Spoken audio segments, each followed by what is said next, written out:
Assalamualaikum warahmatullahi wabarakatuh. Alhamdulillahirabbil alamin. Wassalatu wassalamu ala asyrofil anbiya'i wal mursalin sayyidina Muhammadin wa ala alihi washabihi ajmain. Amma ba'du. Yang saya hormati Bapak-bapak, Ibu-ibu, para pejabat dari Kabupaten Bukit Timur dan Kecamatan Blitar, baik dari instansi sipil, kepolisian maupun militer. Yang saya hormati para alim ulama, para tokoh agama, para tokoh masyarakat, para tokoh adat. Yang saya hormati Ketua Yayasan At-Taqwa Gumawang beserta seluruh jajarannya. Yang saya hormati Direktur Rumah Sakit At-Taqwa Gumawang beserta seluruh jajarannya yang juga merangkap jadi ketua panitia acara hari ini. Ibu-ibu, bapak-bapak, para undangan hadirin berbahagia. Pertama-tama, marilah kita panjatkan puji dan syukur kehadirat Allah Subhanahu wa Ta'ala. Kita diberikan kesehatan, kekuatan dan kesempatan pada hari ini untuk bersilaturahim dalam acara yang begitu banyak yang akan dilaksanakan pada hari ini. Yang kedua, mohon maaf mungkin agak terlambat saya, tapi sudah ngebut. Berangkat jam 6:05 dari Jembatan Ampera, persis 4 jam tiba di rumah di Bedilan, ganti pakaian dulu, baru kemari gitu. Untuk kesekian kalinya kita berkumpul di kompleks ini. Saya ingat pada tahun 2006. Pada tahun 2006 itu rumah sakit kita ini diresmikan oleh Gubernur Sumatera Selatan waktu itu. Jadi 8 tahun yang lalu. Ini ada Bapak dari Direktur Rumah Sakit Caritas ya. Pak, saya lapor kepada Bapak sekarang.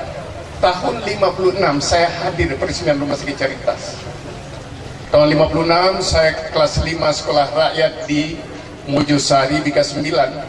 Diajak oleh guru peresmian Rumah Sakit Caritas tahun 56. Jadi sangat senior Rumah Sakit Caritas itu 56. Rumah sakit umum belum ada waktu itu. Menyusul ada rumah sakit umum. Nah, yang paling muda Rumah Sakit Islam At-Taqwa Gumawang. Yang paling muda. Beberapa waktu yang lalu saya hadir juga di sini peresmian dari ruang farmasi untuk apotik. Kemudian peresmian sal anak dan ruang VIP. Hari ini kita akan menyaksikan peresmian penggunaan rumah sakit dinas dok. Jadi menurut saya dengan perkembangan dari tahun 2006 itu merupakan hal yang luar biasa. Memang pada awalnya agak tersendat-sendat, tapi apapun juga sesuatu yang dimulai itu pasti tidak akan selancar setelah dia berjalan beberapa tahun ya. Saya ingat awal-awal dulu Haji Tony itu datang ke Jakarta. Pak, gimana nih mau gajian, nggak ada uang katanya. Itu dulu itu. Nah itulah perjalanan. Apalagi kalau saya kembalikan ke zaman sebelum Pak Haji Tony, Pak Haji Fauji Asof almarhum. Beliau suka konsultasi dengan saya ke Jakarta, juga suka ke sini. Waktu pendirian SMK, begitu juga rumah sakit dari awalnya. Saya ingat betul waktu pendirian itu, alhamdulillah kita bisa mengundang Pak Rosyan Arsyad, Gubernur Sumatera Selatan. Dia saya undang kemari untuk silaturahim dengan para lurah, para camat, tokoh masyarakat, tokoh agama. Tapi sekaligus maksud saya supaya dia nyumbang di sini. Itu. Dan alhamdulillah beliau waktu itu spontan mengatakan Kepala Dinas Kesehatan Polres Sumatera Selatan, coba disumbang peralatan seharga 600 juta rupiah sebelum peresmian 2006 waktu itu. Jadi dia sumbang. Kemudian disumbang juga setelah itu ambulans. Kemudian ada angkutan untuk jenazah, ya. Jadi luar biasa perhatian mereka. Gubernur setelah itu juga memberikan sumbangan. Pada waktu peresmian, Pak Sahrial Usman, saya ingat duduk sebelah saya. Dia bilang sama saya, apa yang mau saya sampaikan? Saya bilang, apa aja boleh sampaikan. Tapi yang penting lagi satu apa katanya? Akhir dari pidato harus diumbang, saya bilang gitu. Kan beliau sumbang benar, disumbang. Dikasih sumbangan kita. Kemudian pada waktu acara Isra Mi'raj di masjid, dia nyumbang lagi untuk masjid dan untuk rumah sakit. Ibu-ibu, Pak saudara, dengan doa restu dari ibu, bapak-bapak dan saudara-saudara sekalian, Yayasan At-Tawad Mawang ini secara umum mengalami kemajuan yang sangat besar. Bapak lihat, mungkin setelah Lebaran kita akan meresmikan renovasi masjid, ya. Itu sebelum direnovasi aja sudah nomor 1 di Sumatera Selatan. Jadi setelah direnovasi nggak usah ikut lagi belum direnovasi itu nomor 1, ya enggak? Apalagi setelah renovasi nantinya. Tapi pada waktu itu saya tahu betul yang dinilai bukan penampilan saja. Penampilan masjid lain di Sumsel itu ribuan banyak lebih hebat. Tapi juga dilihat kemakmuran masjid, kebersihan, kemudian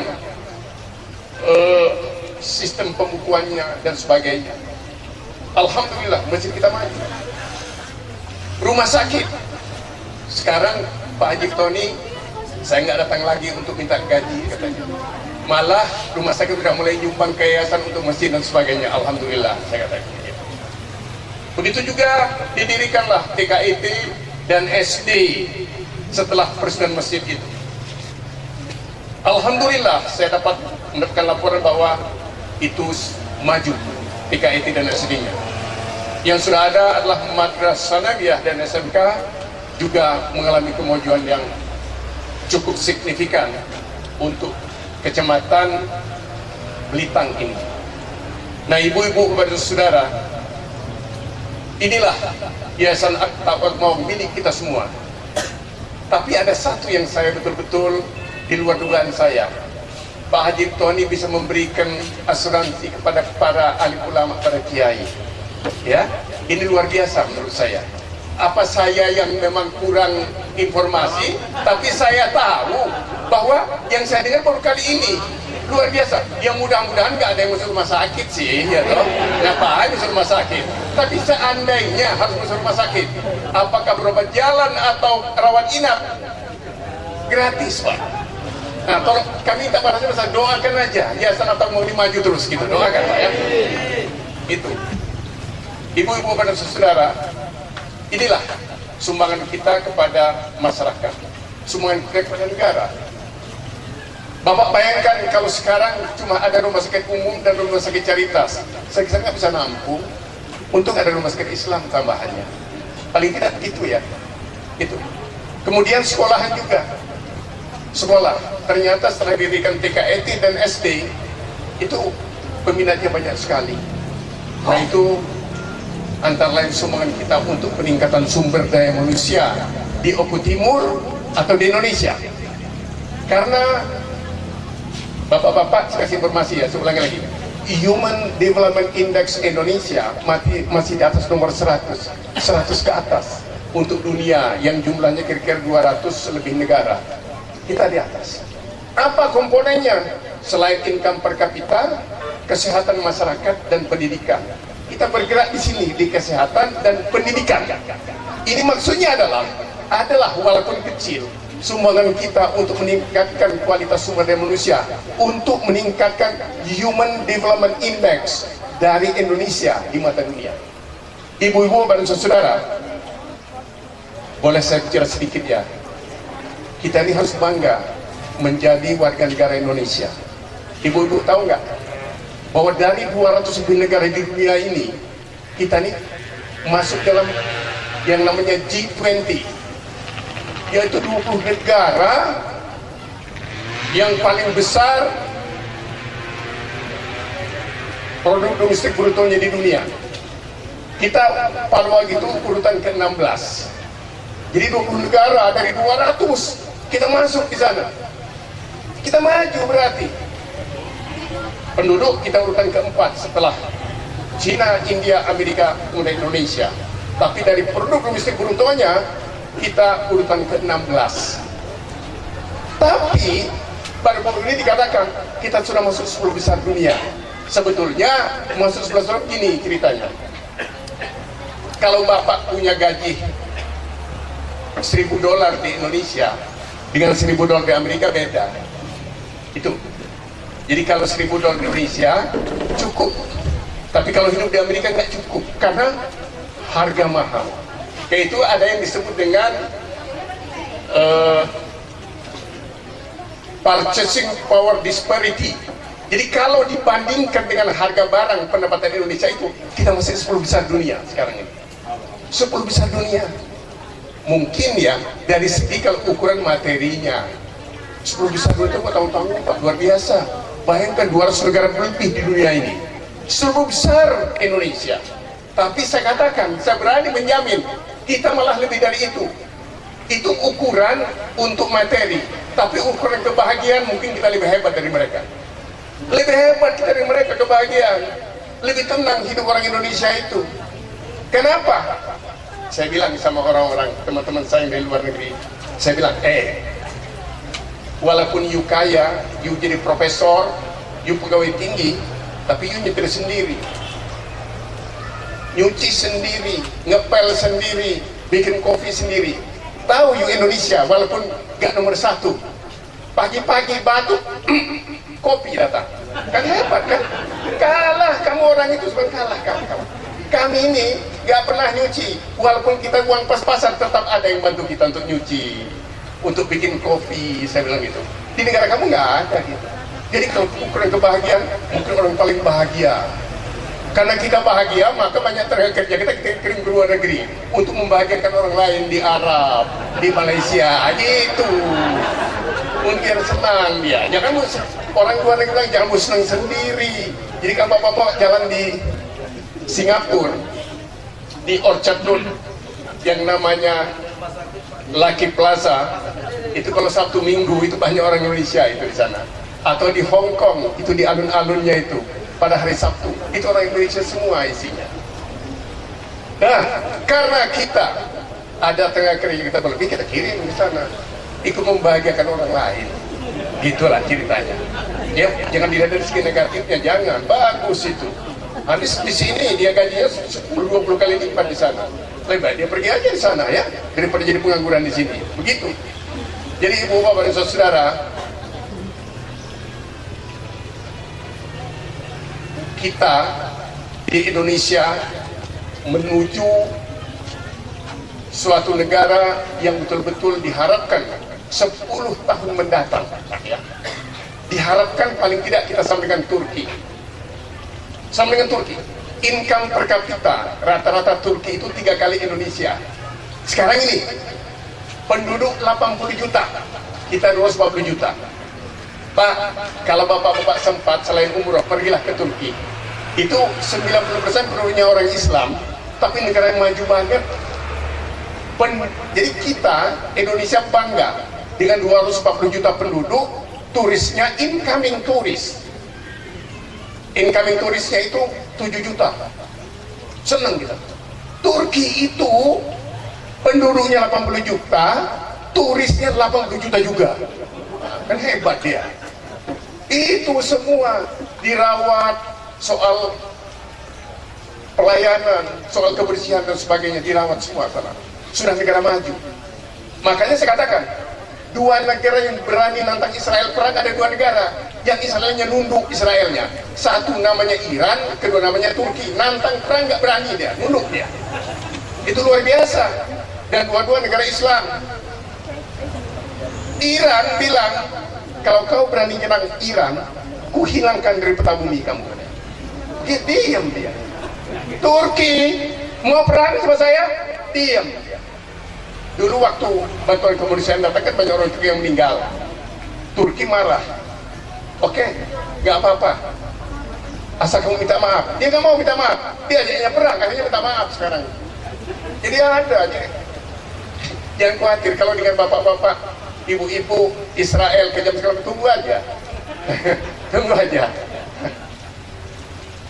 Itu yang namanya Turki dan Iran. Karena yang zolim itu pasti kalah, pasti hancur. Yang zolim itu pasti. Itu udah hukum. Udah hukum alam, itu sunatullah gitu. Cuma membutuhkan kesabaran kita semua. Nah, kembali lagi, terlalu jauh melalang buana ke dunia. Balik lagi ke rumah sakit Islam. Rumah sakit Islam ini, ibu bapak, kita punya cita-cita yang besar. Karena itu tanahnya sudah bertambah terus. Kalau ada yang mau jual tanah sekitar sini, langsung diambil sekarang. Untuk apa? Untuk meningkatkan kapasitas dari rumah sakit. Dokternya juga dibikinkan rumah, biar dokternya kerasan di sini. Maksudnya begitu, biar pelayanan lebih bagus. Rumah sakit itu kuncinya di pelayanan. Saya beritahu dulu waktu dokter terkumpulkan dan para bidan, para perawat. Jangan tanya kalau orang datang tuh, "Woi, sakit apa?" Jangan. Tambah sakit deh kalau digituin. Jangan. Ada standar pelayanannya itu. Standar pelayanan minimum namanya. Ya. Jadi kalau orang datang itu paling enggak senyum dulu. Jangan tanya sakit apa enggak. Pak, dia datang tuh pasti kena sakit. Kalau enggak sakit enggak datang, ya pasti mau datang. Pakai ditanya segala. Tapi harus ikhlas senyumnya. Saya dulu ada khotbah di Jakarta. Saya lupa namanya, orang Lita Panuli. Dia bilang, "Bapak-bapak, itu sholat Jumat. Semua itu niatkan ibadah. Senyum pun itu ibadah. Tapi senyum yang tulus ikhlas," katanya. "Jangan senyum pramugari, itu senyum komersial." Jadi komersial itu rupanya pramugari itu. Kalau masuk Islam ikhlas, mata uang. Yang rugi kita sendiri kalau nggak ikhlas, nggak dapat dunia akhirat kita. Karena kita senyum nggak senyum, ya begitu. Ya senyum aja yang baik, itu biar orang senang gitu. Jadi sudah saya beritahu berapa kali. Kemudian yang kedua, bapak-bapak ya, di Jakarta atau di Sumatera juga banyak. Coba lihat, ada rest area, ada pom bensin, betul ya? Bapak-bapak pasti milih-milih tempat mampir di situ, di rest area itu. Pasti fisik. Jangan mampir di sana, kenapa? WC-nya kotor. Nah, gitu loh. Kalau di sana bersih WC-nya, pada mampir di sana dia. Jadi kalau rumah sakit itu kotor, tidak bersih, apalagi WC-nya, itu bukan rumah sakit. Rumah bikin penyakit itu namanya. Harus bersih. Jadi tidak perlu tidak perlu luxury, nggak perlu. Biasa-biasa aja, tapi paling orang kampung dengan kebersihan, paling tidak itu dulu. Bersih. Datang kita senyum. Sholat 5 waktu. Azan didengar. Kan menenangkan hati itu semua. Jadi banyak hal yang tanpa biaya sebetulnya bisa kita tingkatkan kualitas di pelayanan kita. Termasuk, saya beritahu sekaligus ya, masjid pasti, dan di sekolah-sekolah yang dibina atau dinaungi oleh Yayasan At-Tawab Malang. Tolong dong, bersih. Ukuran bersih pertama tuh WC-nya bersih, kamar mandinya bersih. Saya ingat dulu zamannya menterinya Pak Profesor Dr. Haryanto dan Lutirto almarhum. Jadi dia jalan-jalan ke Gambir. Dia bilang, "Ini bersih nggak?" "Oh bersih Pak." Dia nggak bisa terangkan. Dia bawa orang itu ke Soekarno Hatta. "Ini bersih nggak?" "Oh iya Pak, ini bersih, sana kotor." Belum puas dia, dibawanya pegawai dari Angkasa Pura II ke Singapura. "Ini bersih nggak?" "Iya Pak, Pak kita kotor." Nah, udah. Daripada nerangkan banyak-banyak, lihat aja contohnya. Mengapa Singapura tuh ya, tenaga kerjanya mahal, kurang tenaga kerja, tapi bersih banget. Kok kita nggak bisa? Aneh ya, tenaga kerja banyak, kok nggak bisa bersih? Apa sih? Itu aja. Padahal di Islam bersih itu salah satu apa Pak? Orang yang beriman itu sebenarnya bersih, dia bersih, orang-orang yang jujur itu Islami semua. Tapi banyak kita malah berkaca kepada negara-negara di luar negeri yang sebetulnya dia tidak dengar kuliah subuh, nggak dengar ceramah, tapi kok kelakuannya Islami sekali gitu loh. Ingat gitu, nggak sesusah. Nah itulah dari kami. Sekali lagi mohon doa restu. Kepada seluruh jajaran rumah sakit, saya ucapkan terima kasih atas kerja kerasnya selama ini. Seluruh jajaran Yayasan Aktawa Gemawang yang dipimpin oleh Haji Tony, yang saya sebagai pembina dengan Haji Kwan Citin dan Pak Bupati, betul-betul kami internal mengatakan bahwa yayasan ini sangat maju besar. Sangat maju besar. Masjid number 1 in South Sumatra. Rumah sakit Islam step by step meningkat. TKIT SD Madrasah Sanawiyah, kemudian SMK, alhamdulillah. Ujian nasional tidak kalah dengan yang lain. Nah itulah, dan kepada bapak-bapak pejabat baik sipil, kepolisian, militer dari Oku Timur dan Kecamatan Belitang, kami titip Pak yayasan ini, tolong deh. Kalau ada yang kurang-kurang diberitahu, tadi call center sudah diberitahu oleh Dokter Dedi Dampudi, paling ingat saya Pak, direktur rumah sakit itu, karena tahun 60-an ada penyanyi terkenal namanya Dedi Dampudi, ingat gak Pak?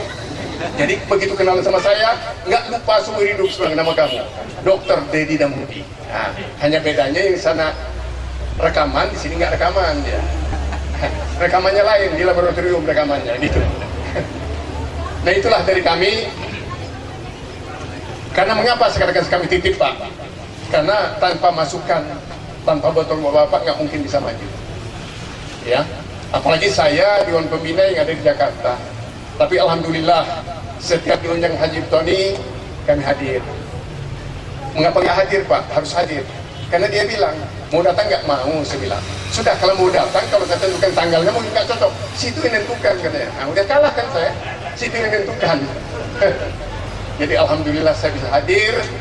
Mudah-mudahan kita semua panjang umur, bisa melihat kejayaan Yayasan Aktawa Gemawang, khususnya rumah sakit yang akan datang. Tujuan kita cuma satu, niat kita ibadah. Semua niat kita ibadah, tidak lain. Kalau nggak mau niat ibadah, rugi sendiri, dunia akhirat. Demikian dari kami. Kalau ada hal-hal kurang berkenan di hati, kami mohon maaf. Terima kasih. Assalamualaikum warahmatullahi wabarakatuh.